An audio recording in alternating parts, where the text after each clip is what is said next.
On April 21, 1933, the German Press Bureau of Stuttgart issued the following.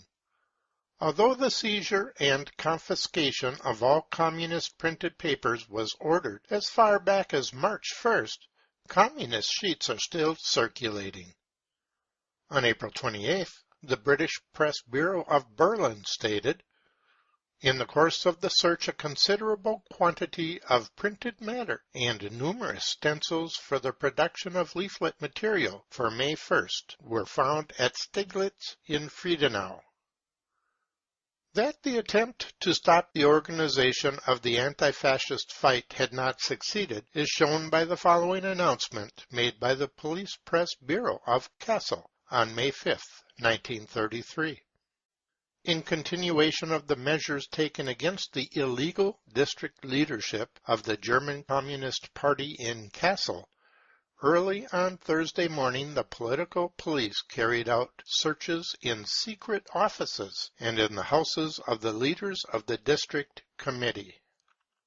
On May 26, 1933, the Bremen police announced that, in spite of the police warning issued a few days ago in connection with the distribution of illegal communist sheets and the reference to the severe penalties attached on Thursday evening, the illegal Arbeiter Zeitung, 6 pages in size, was circulated by the communists.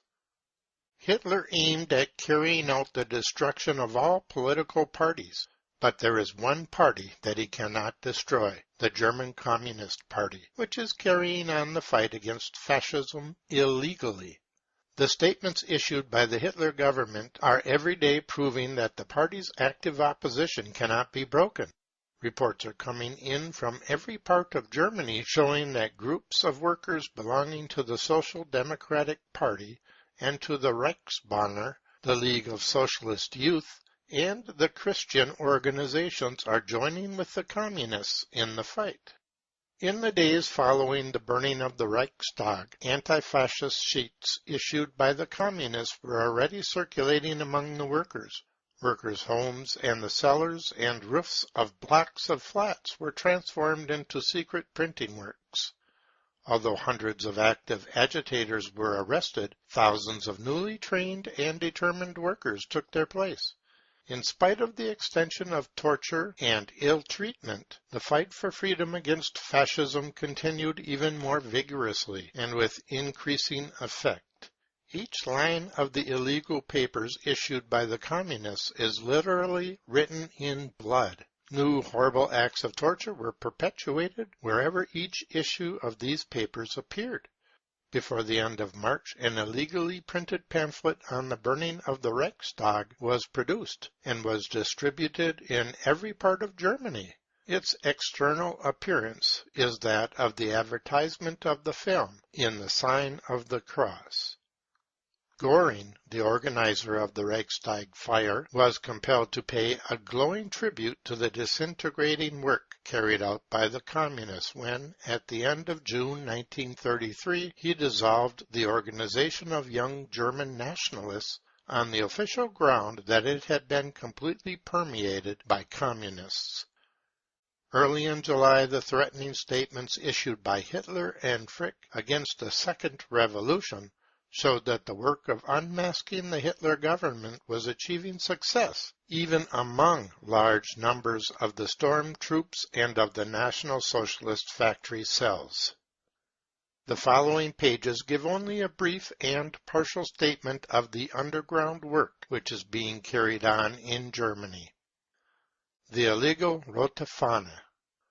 One of the most vital sections of the fight against fascism is the production and distribution of illegal newspapers. The Rote Fahne, the central organ of the German Communist Party, has been appearing regularly since the burning of the Reichstag. Police activities, raids, the allocation of thousands of spies, nightly patrols of storm-troop men through printing works have been unable to prevent the production of this paper. It continues to appear as a 2- or 4-page paper, and to find its way into the blocks of flats in Wedding, into the AEG and Siemens factories, and into the railway stations. Though the technical production of the paper may be worse than before, it is certain that none of its former issues have ever been read by so many people as the present issues. The Christian Socialist paper Reichspost, issued in Vienna on May 27th, printed the following interesting story. At first, the Rote Fahne appeared in an illegally printed edition of 300,000 copies, and this was followed by a number of duplicated editions. Secret presses, previously prepared for such purposes, duplicating machines and typewriters, began their work. Soon the greater part of the local, cell and industrial papers, though most of them only duplicated, were again in circulation, and hundreds of thousands of leaflets were being passed from hand to hand in the factories and at the labor exchanges. In 20 different areas in Greater Berlin, in addition to the printed Rote Fahne, duplicated papers produced from wax or metal sheets are regularly distributed weekly. Experienced long before the Hitler dictatorship was and sometimes twice weekly. They all bear the heading Rote Fahne. These papers are edited by workers. Red papers throughout Germany. Early in May, the Hamburg police announced that, in spite of the strongest countermeasures taken by the authorities, again and again, treasonable publications of the Communist Party of Germany, and particularly papers such as the prohibited Hamburger Volkszeitung and other Marxist productions, are being produced and sold on the streets. In the Ruhr district, the Ruhr Echo has appeared several times in large editions. The May 1st number was even printed in 2 colors. In Essen, although whole districts of the town have been searched through by storm troops and police, and although courageous distributors of the papers have been most horribly tortured, duplicated editions of the Ruhr Echo continue to appear. A letter received from a Munich worker reports that every week a hectographed newspaper is issued in an edition of 3,000 copies. Immediately after its production, it is distributed to the separate anti-fascist groups and brought by them to the workers in a number of different ways. 6 Reichsbanner groups are helping in the distribution. The Bremen police refer to the illegal 6-page paper, the Arbeiter Zeitung. In Stuttgart, the South German Arbeiter Zeitung appears in printed form, and illegal papers are also distributed in Leipzig and Frankfurt am Main. During April and May, several numbers of the Düsseldorf journal Freiheit were distributed. In Mannheim, several issues of the Rote Fahne Badens have been published. In Erfurt, the Thüringer Volksblatt appears in duplicated form. In the factories. The only party which had made preparations for carrying on underground activities in the factories was the Communist Party. Its members were already established in the secret production and distribution of factory papers, and because of this experience it had been possible for numbers of such papers to be distributed in the factories during the period of the Hitler dictatorship. For example, a worker in the AEG works in Berlin reports as follows in the Anti-Fascische Front of July 2nd, 1933. Our last leaflet appeared in a format 10 by 20 centimeters. We produced it in the following way. We first worked out the slogans and cut them in linoleum. Then we put the strips of linoleum over an inked blotter and printed off copies one by one. During the night we posted a great number of these copies on various gates of the factory, and we scattered the remainder in the streets round. Our fellow workers who are really starving for material of this kind picked up the leaflets as they came back to work in the morning, and showed great enthusiasm, each single leaflet passing through dozens of hands. The illegal papers, Hofentelegramme, Funkspruch, and Der Sturm, are being published in the port of Hamburg. From one Hamburg office it is reported that the rolls of paper in the closets contained small leaflets or cuttings from illegal papers. In the Siemens works of Spandau, Berlin anti-fascist youth workers have up to now succeeded in producing their paper regularly. In the Bielefeld works, the Rote Wacht is being produced and distributed by a joint group of Communist, Social Democrats, and Reichsbanner workers. Lightning demonstrations. During the months of March, April, and May, there were large and small anti-fascist demonstrations in hundreds of places. Most of them took the form of so-called lightning demonstrations. In such demonstrations, the workers assemble at an agreed point at a given signal, carry out a demonstration lasting only a few minutes, shouting slogans against the Hitler dictatorship and singing anti-fascist songs. These demonstrations, as a rule, succeed in dispersing again before the police or storm troops are able to intervene. These mobile methods are adopted to prevent a large number of arrests. During April, such demonstrations were held in addition to very many others of which we have no reports, in Remscheid, Cleve, Krefeld, Siegen, Stettin, Worms, Osterode, Düsseldorf, and Linden, near Hanover. A report from Hamburg states that early in May, the Young Communist League distributed 10,000 printed leaflets, posted up 80 posters prepared by hand, and painted anti-fascist slogans on walls and pillars in every part of the town. 4 lightning demonstrations were held, in each of which an average of 300 workers took part. A Danish anti-fascist reports that during a visit to Germany he saw a street choir of 4 workers who suddenly shouted, "Who set fire to the Reichstag? The Nazis!" and then separated and disappeared. Early in March, a streamer was found across a working-class street in Dortmund, bearing the words, "Nero set fire to Rome and put the blame on the Christians. Hitler set fire to the Reichstag and blames the Communists."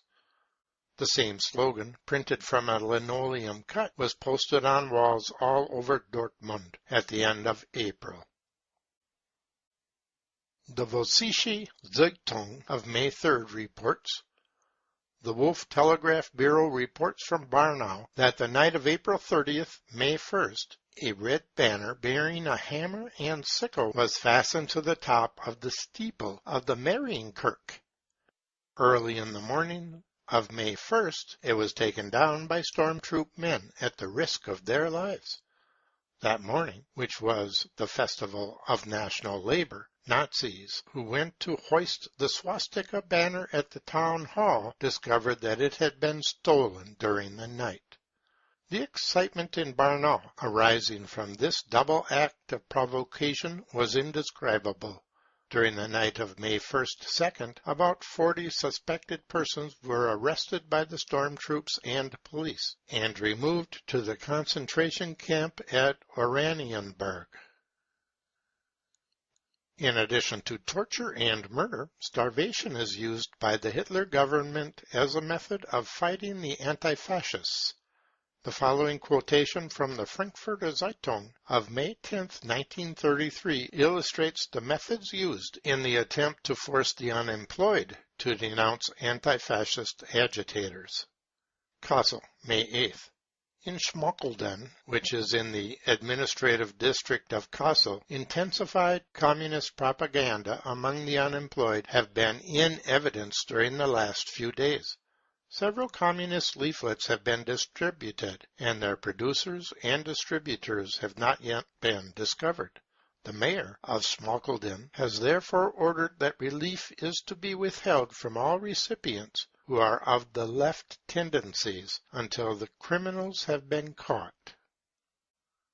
Anti-fascists who are charged before the courts are not allowed witnesses or any other opportunities of defense. Before the charge is heard, the penalty has already been decided on. But in spite of everything, many of the accused have made a heroic stand in court against the fascist dictatorship. A report from Altona, dated June 2, 1933, for example, states that during the trial of 20 anti-fascist workers, the communist worker Lütgens, against whom the government attorney demanded the death penalty, stated that he regarded this demand put forward by the prosecution as an honor, as there could be no higher honor for a revolutionary worker than to be sentenced to the death penalty by a capitalist class court, and prison clothes were robes of honor. In the middle of May, a typist, Fräulein Jur, was sentenced to imprisonment for 18 months for having passed on leaflets. The Berlin journal Der Tag reported that the accused stated in court that she still remained loyal to communist ideas, to which prosecuting counsel replied, "Attention must be called to the audacity and shamelessness displayed by communists who dare to proclaim their views even here, in front of the special tribunals." Similar cases are reported from all parts of Germany. Only a very small percentage of the sentences passed on anti-fascist agitators is ever reported in the press. But the increasing severity of the sentences has done nothing to stop the anti-fascist work, which is being carried on unceasingly. It has only been possible, within the limits of this book, to give a few examples of this work: the organization of political and economic strikes, the hundreds of separate movements within the factories, and the results in the compulsory labor camps must be left to the second volume of the Brown Book. The story of the heroic stand made by anti-fascists in the struggle for German freedom has still to be written. The story of fighters who stood their ground in spite of the menace of murder. The story of prisoners who met the death sentence with a proud declaration of their loyalty to socialism. The story of tortured victims who sang the International in spite of steel rods and truncheons. The story of heroes like the teacher Wilhelm Hamann in Hessen, who was ordered to raise the swastika banner and shout, "Long live the leader of the German people, Adolf Hitler," but who hurled the banner to the ground, and amid the blows of the storm troop men shouted, "Long live the revolution and Comrade Thalmann." Tens of thousands of nameless heroes are fighting to free Germany and the world from the shameful barbarism of the brown shirts. They are facing courts martial and the gallows, torture and concentration camps. Their loyalty and courage cannot be broken, and their ceaseless activity is fanning the spark which will burst forth into the flame of socialist freedom.